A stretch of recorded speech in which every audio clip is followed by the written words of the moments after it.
Salam alaikum à tous mes frères et sœurs en islam et bonjour à tous mes frères et sœurs en humanité.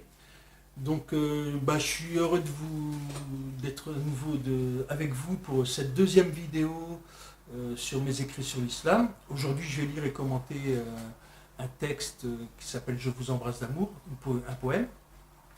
Et après, on va essayer de voir, après la lecture de ce poème, si la force d'amour, c'est juste de la poésie ou c'est peut-être quelque chose d'efficace. Avant tout, je souhaite Ramadan Moubarak à tous mes frères et sœurs de France, Palestine, Yémen, Syrie, Birmanie, d'Afrique, d'Asie, d'Amérique, d'Europe et d'Océanie.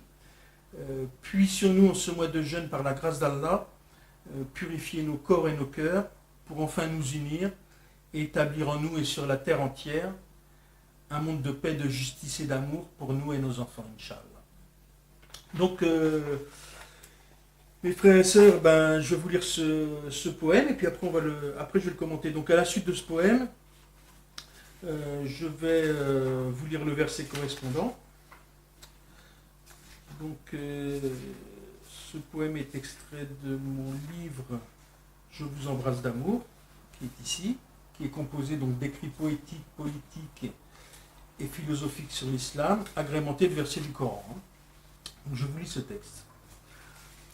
Je vous embrasse d'amour, vous mes frères, vous mes sœurs, opprimés en Palestine, Syrie, Birmanie, Yémen et ailleurs. Je vous embrasse d'amour, vous tous leurs oppresseurs. Puissent mes baisers d'amour vous ouvrir grand le cœur. Je vous embrasse d'amour, vous mes proches, toi mon cœur. Que s'apaise ma colère, qu'elle devienne douceur. Je t'embrasse d'amour, toi la terre, oui c'est l'heure. Pardonne-nous Allah, nos erreurs, nos horreurs. Je t'embrasse mon amour, Allah le Créateur. Puisse ton immense amour embraser tous les cœurs. Paix, shalom, salam, pêche à l'homme, à l'âme. Et le verset correspondant, c'est le suivant. Allah est infiniment doux et parfaitement connaisseur. Coran, Surat Luqman, verset 16. Donc voilà, j'espère que ce poème vous a plu. Alors comme je vous l'ai dit au début de l'entretien, on va essayer de voir si c'est juste de la poésie, l'amour, ou si c'est quelque chose de réel. Alors là, je voudrais parler, pour illustrer cette vidéo, de ce qui se passe en Palestine depuis quelques semaines avec la marche de retour, où des dizaines de Palestiniens ont été tués par les soldats sionistes. Et on est complètement abasourdi devant cette situation, d'autant plus qu'aucun chef d'État ne bouge. Bon, à part Erdogan qui a renvoyé l'ambassadeur d'Israël. Vous avez aussi la Bolivie qui a présenté ce matin à l'ONU ses excuses et qui demande pardon aux Palestiniens pour la conduite de la communauté internationale depuis 70 ans, qui a abandonné les Palestiniens à leur sort. Alors maintenant, nous, les musulmans, on est 1,8 milliard. Qu'est-ce qu'on peut faire? Alors, il y a déjà une action politique, j'y reviendrai dans une autre vidéo. Mais vous avez par exemple le boycott. Bon, pour l'instant, il n'y a pas de boycott d'État qui serait vraiment efficace, mais on est 1,8 milliard. Donc si nous et tous les hommes et femmes de bonne volonté, on s'y met, ça peut faire mal économiquement aux sionistes israéliens. Donc ce qu'il faut savoir, c'est que le code produit d'Israël, c'est 729 841 871. Donc vous regardez ce code sur les produits que vous achetez si vous avez un doute. Et ça vous permet d'éliminer les produits israéliens. Après, il y a une chose que nous n'utilisons plus et qui était utilisée au début de l'islam. Alors c'est peut-être utilisé au niveau personnel, mais je parle au niveau communauté. C'est la force d'amour. Comme le prophète sallallahu alayhi wa sallam nous l'a montré à plusieurs reprises, on peut étudier sa vie. On est estomaqué devant cet amour extraordinaire qu'avait le prophète sallallahu alayhi wa sallam et les compagnons, c'est-à-dire qu'ils étaient pénétrés de l'amour d'Allah, et les compagnons avaient un amour immense entre eux et envers le prophète sallallahu alayhi wa sallam, et le prophète sallallahu alayhi wa sallam avait un amour immense envers les compagnons. Ce qui leur a permis d'avoir la victoire, tout simplement. Alors, c'est illustré à plusieurs reprises. Vous avez, au bout de 23 ans de prédication, le prophète sallallahu alayhi wa sallam, quand il est arrivé à la Mecque avec 10 000 musulmans habillés en blanc, sans armes, avec humilité, c'est-à-dire qu'il sait que c'est que uniquement par la grâce d'Allah qu'il a eu cette victoire. Il n'est pas rentré arrogant avec plein d'idées de vengeance parce qu'on l'a insulté, méprisé pendant 23 ans. Non, il est rentré avec l'amour dans son cœur. Les compagnons avaient l'amour dans leur cœur. Et cet amour se diffusait aux alentours. Et le prophète sallallahu alayhi wa sallam, quand il est rentré à la Mecque, il baissait la tête par humilité. Alors, ils ont eu peur, les Mécois, quand ils les ont vus arriver. Mais après, ils ont été, touchés par la force d'amour du prophète sallallahu alayhi wa sallam et des compagnons. Et le prophète sallallahu alayhi wa sallam, ne s'est pas vengé. Il a pardonné aux Mécois qui lui avaient fait du mal. Il a même pardonné à la femme qui a fait tuer son oncle Hamza et qui lui a mâché son foie. Donc vous voyez le niveau de clémence et de miséricorde, ça on ne le voit plus aujourd'hui à l'heure actuelle. Et c'est peut-être le drame de la situation que vivent les musulmans aujourd'hui sur la planète. Alors, vous avez d'autres exemples. Vous avez par exemple la conversion d'Omar ibn Khattab, qu'Allah l'agrée, qui voulait tuer le prophète sallallahu alayhi wa sallam. En faisant une étape chez sa sœur, il a entendu des versets du Coran. Boum, première étape, il a été touché par l'amour d'Allah à travers ces versets. Après, il est allé voir le prophète sallallahu alayhi wa sallam qui avait été averti qu'Omar voulait se convertir. Et quand Omar ibn Khattab a vu le prophète sallallahu alayhi wa sallam, il a pris une deuxième dose d'amour par la présence du prophète. Il s'est converti et c'est devenu le troisième calife de l'islam et l'un des plus ardents défenseurs de l'islam. On le voit aujourd'hui, vous avez des gens qui critiquent l'islam et qui sont touchés d'une manière ou d'une autre par la grâce d'Allah et ils se convertissent et ça devient les plus ardents défenseurs de l'islam. Alors après, cette force d'amour, elle est aussi utilisée par des non-musulmans. Je pense au Portugal en 1974 qui a renversé la dictature de Salazar par ce qu'on appelle la révolution des œillets. C'est-à-dire que les Portugais, plutôt que de se battre contre les soldats, se sont présentés devant eux avec des œillets, des fleurs. Un soldat, lui, il a l'habitude qu'on lui tire dessus, qu'on veuille l'attaquer. Il n'a pas l'habitude qu'on lui offre des fleurs. Donc qu'est-ce qu'ont fait les soldats ? Ils ont baissé leurs armes et le Portugal est devenu une démocratie. Puis il y a des quantités d'histoires sur la force d'amour, mais je voudrais vous en raconter une dernière. C'est lors de la bataille de Badr, où les musulmans étaient très peu, puisqu'ils étaient 300, et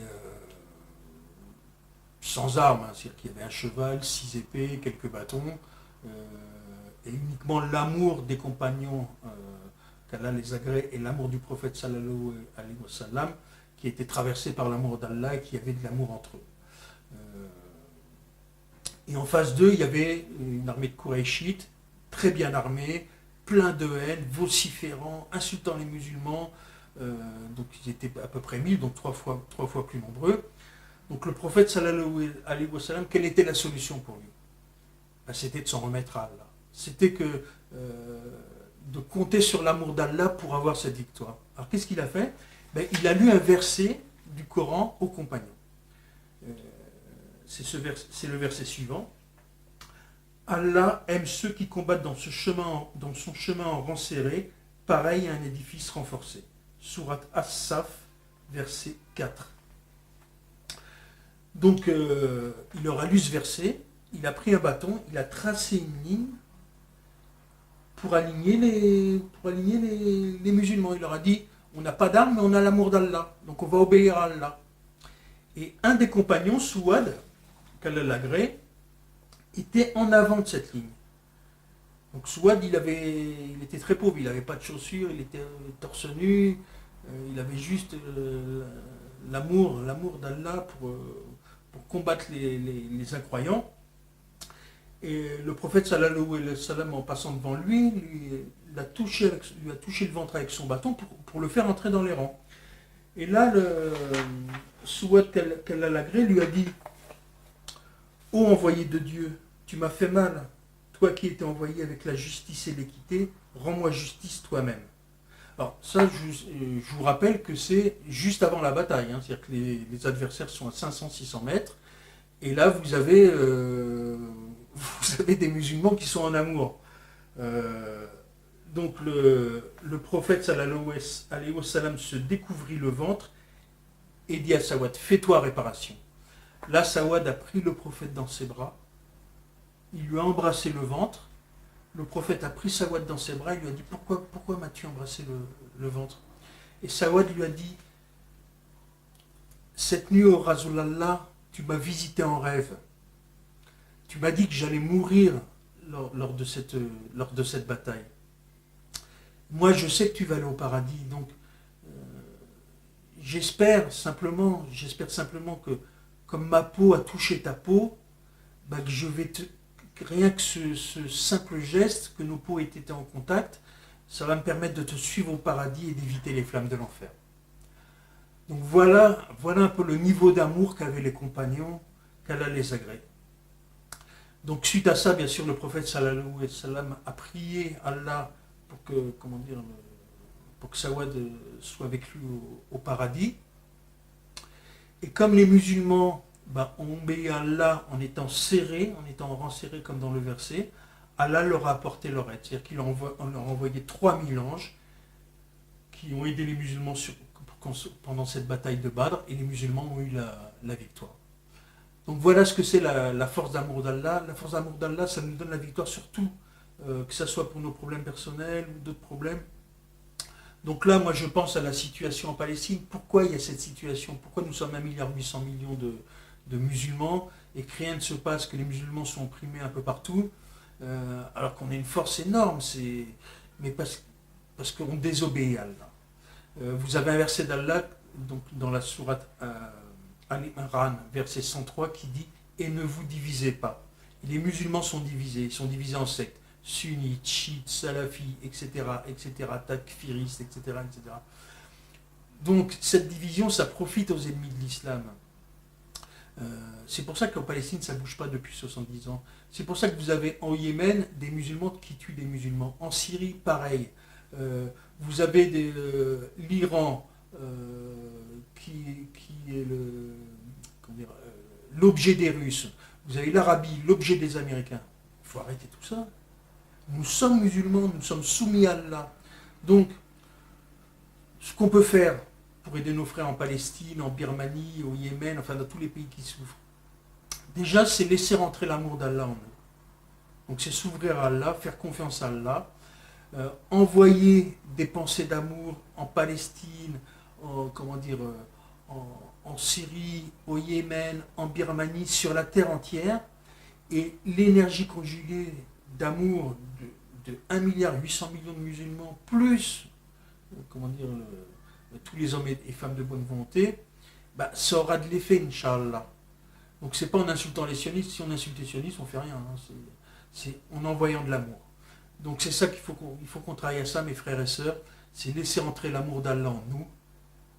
Et suite à ça, Inch'Allah, nous aurons la victoire et nous vivrons en paix, justice et amour sur la terre entière, Inch'Allah. Donc je vous dis salam alaikum à vous tous, et puis rendez-vous pour une prochaine vidéo. Et puis surtout laissons l'amour d'Allah rentrer dans vos cœurs.